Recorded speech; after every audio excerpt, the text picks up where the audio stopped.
নমস্কার, আশা করি আপনারা সবাই ভালো আছেন। রিম্পাস সিম্পল লাইফস্টাইলে আপনাদের স্বাগত জানাই। চলে এলাম নতুন আরেকটা ভিডিও নিয়ে। সকালবেলা চলে এলাম রান্নাঘরে। তার আগে বাসি বিছানা তুলে নিয়েছি, ব্রাশ করেছি। এবার রান্নাঘরে এই বাসনগুলো মেজে নেব।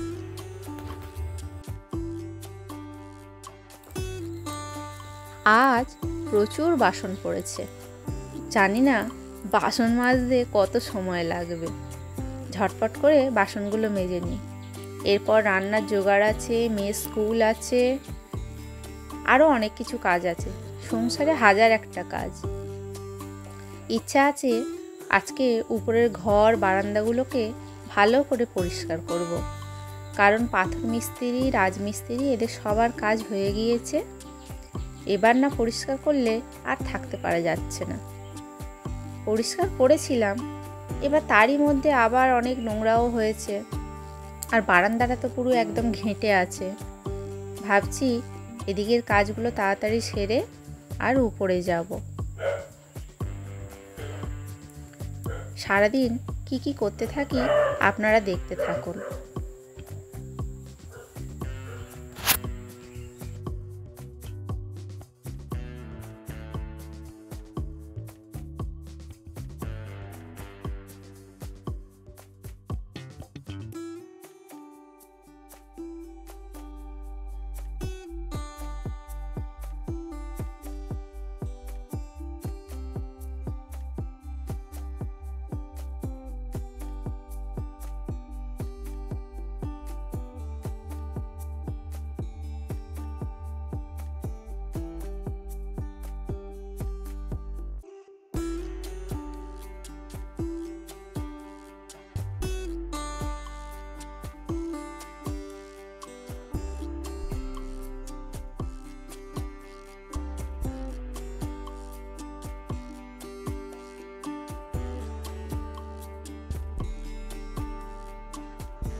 আজ আমার মনে হচ্ছে আমি যেন পুরো পাড়ার বাসন নিয়ে এসেছি আমার বাড়িতে।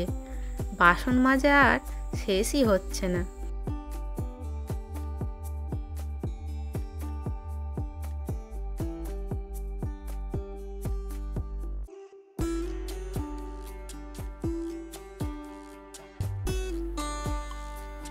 বাসন সব মাজা কমপ্লিট।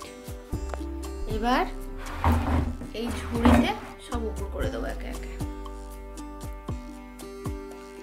বাসনগুলো সব উপর করে দিলাম। এখানে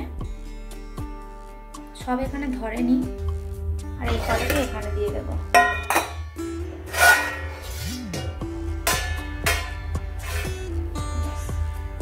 কমপ্লিট। মেয়ে স্কুলে যাবে তাই রান্না বসিয়ে দিলাম। এখানে ভাত বসিয়ে দিয়েছি বাটিতে করে। আর আজকের রান্না হবে বিনসের চচ্চড়ি। এখানে বিনস আলু সব কেটে রেখে দিয়েছি।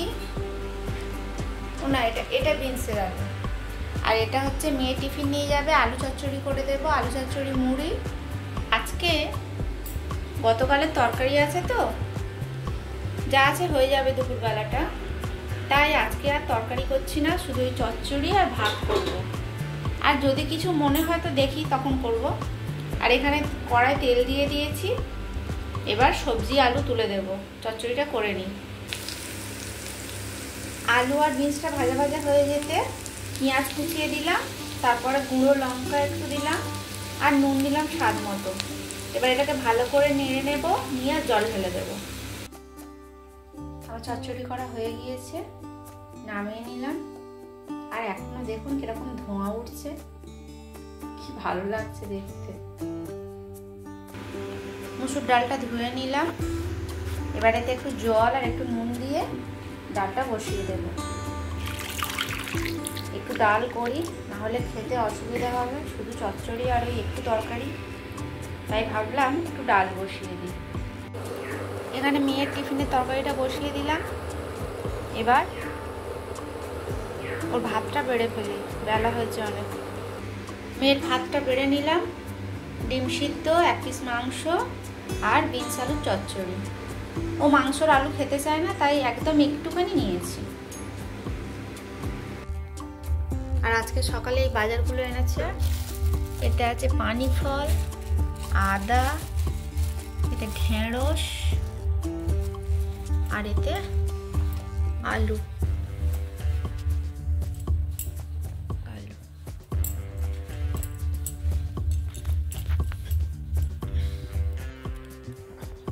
এখানের হাল এখনো পর্যন্ত খুব খারাপ। এখন এলাম, সব রান্না বান্না সব কাজ কমপ্লিট করে সবাইকে খেতে দিয়ে এখানটা পরিষ্কার করব। এগুলোকে ভালো করে ঝাড় দেবো, এই জিনিসগুলোকে সরাবো, তো কাজে লেগে পড়ি। আর এই ঘরের অবস্থাটাও দেখুন কি অবস্থা, সব ঘেঁটে ঘন্ট। কবে যে গুছাবো, কবে যে কাজ শেষ হবে ভগবানই জানে। আর এই স্কার্টিংয়ের উপরে যে প্লাস্টার বাকি ছিল, মিস্ত্রি এসে প্লাস্টার করে দিয়ে দিয়েছে সব, চারিধারটাই করে দিয়েছে, এগুলোতে সমস্তটা করে দিয়ে দিয়েছে। আর এখানটায়ও ফেটে গিয়েছিল, এখানটা ছাড়িয়ে এখানটাও ভালো করে প্লাস্টার করে দিয়েছে। প্রথমে বারান্দাটা ঝাড় দেওয়া শুরু করলাম। চারিদিকে শুধু বালি আর সিমেন্টের গুঁড়ো, আর মাকড়সার ফাঁদও পড়েছে বেঞ্চের নিচগুলোতে। ওগুলোকেই ভালো করে ঝাড় দিয়ে দিয়ে পরিষ্কার করে দিচ্ছি।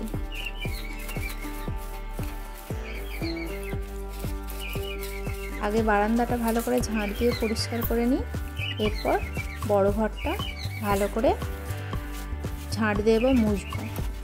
আর এদিকে সব গাছের পাতা উড়ে উড়ে এসেছে। আর এখানে জানালায় ওই যে নেট দেওয়া আছে না, ওই লোহাগুলো সব মরচে হয়ে ঝরে ঝরে পড়েছে, ওগুলোকেও ভালো করে একটু ঝাড় দিয়ে নিলাম। আর এখানে এমনি ধুলো যত না, তার থেকে বেশি বালি আর সিমেন্টের গুঁড়ো, ওগুলোকে এবার ডাস্টবিনে করে তুলে নিচ্ছি।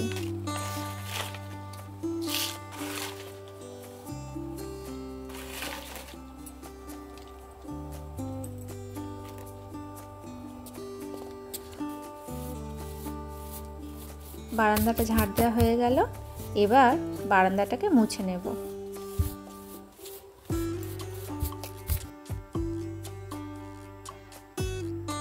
ঘর মোছাটা ভিজিয়ে নিয়ে এলাম আর বারান্দাটাকে ভালো করে ঘষে ঘষে মুছে নিচ্ছি। বালতির জল একদম কালো হয়ে যাচ্ছিল, একটু করে মুছছি আর ধুয়ে ধুয়ে নিয়ে আসছি, মানে এত নোংরা হয়েছে যে কি বলবো। আমার বারান্দা মোছা হয়ে গেল। এবার এই ঘরটাকে মুছব। এখানেও সেই একই অবস্থা। এখানে তো আরও বালি আর সিমেন্ট এক এক জায়গায় জমাট জমাট হয়েছিল, ওগুলোকে ভালো করে ঘষে ঘষে তুলতে হচ্ছিল।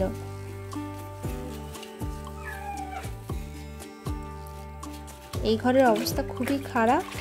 2-3 বার করে জল নিয়ে এসে ভালো করে মুছতে হবে, তবে পরিষ্কার হবে। এই ঘরটাও আমার মোছা হয়ে গেল। এবার সিঁড়িটাকে ঝাড় দিয়ে নেব।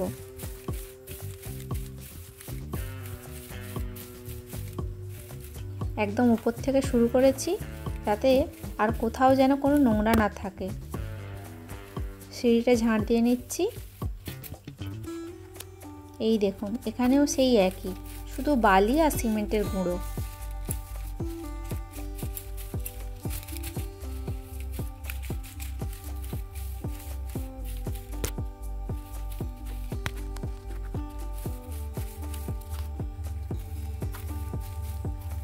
এগুলোকে সব এই দরজা দিয়ে সব বাইরে ফেলে দিলাম। ভাবলাম সিঁড়ির নিচটাও তো খুব নোংরা হয়েছে, তাই সিঁড়ির নিচটাও একটু ভালো করে ঝাঁট দিয়ে দিচ্ছি। এখানেও সেই একই, বালি আর সিমেন্ট। বাড়িতে কাজ হলে, আর এই থাকা অবস্থায় বাড়িতে কাজ হলে ঘর যে কী নোংরা হয়, আর সেটা খুব বিরক্তিকর।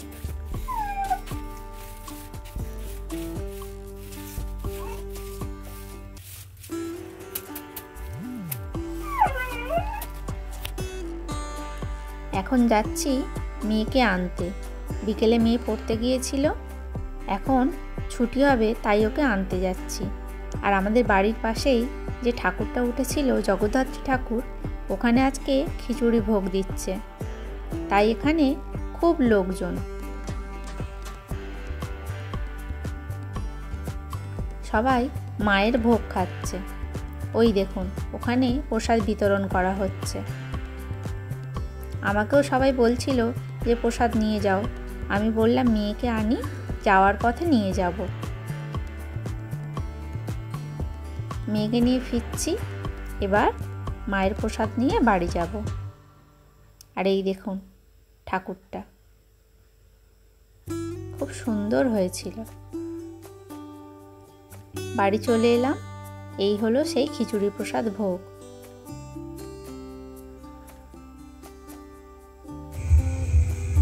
আর এই দেখুন একটা গোলাপি ধুতরা ফুল ফুটেছে। কি সুন্দর ফুটেছে মোরগঝুটি ফুলগুলো, দেখুন।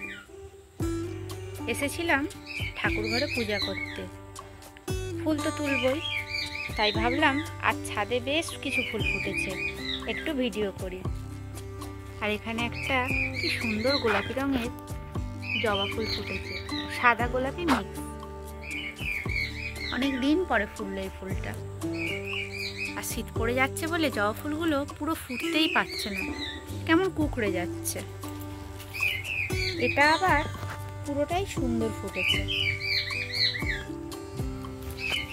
এই লঙ্কা জবা ফুটেছে। আজ অনেক ফুলই ফুটেছে। এখানে দুটো গোলাপি জবা ফুটেছে, ওই একটা,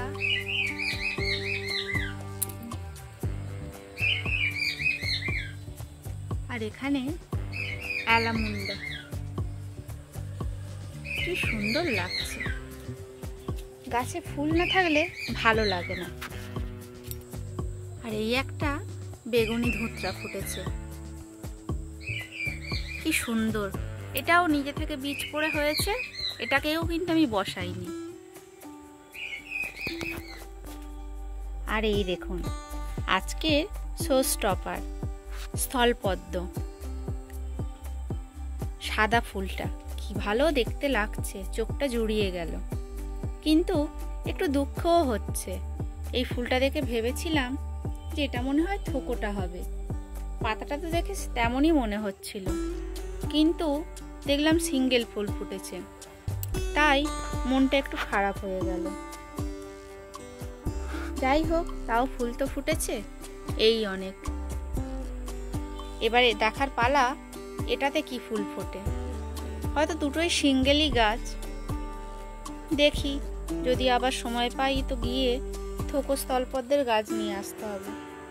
কিন্তু ফুল না থাকলে চিনবো কি করে বলুন? এই যেমন এটা ভুল হয়ে গেল, খুব খারাপ লাগছে।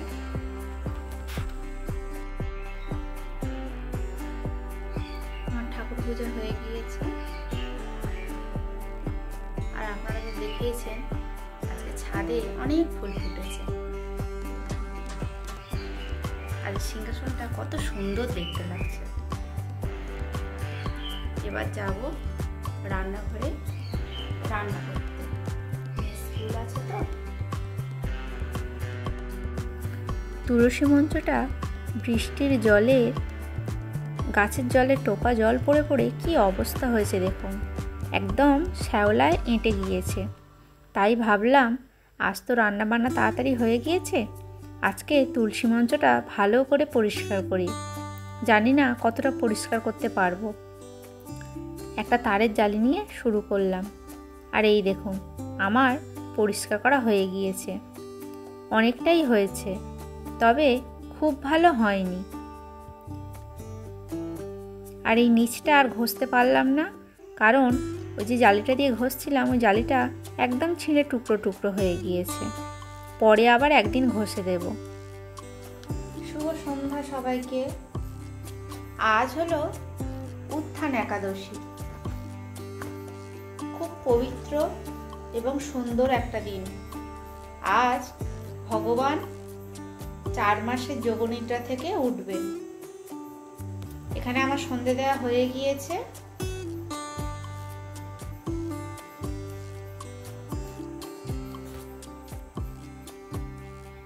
এখানে মেয়ে তুলসী তলায় প্রদীপ দিচ্ছে।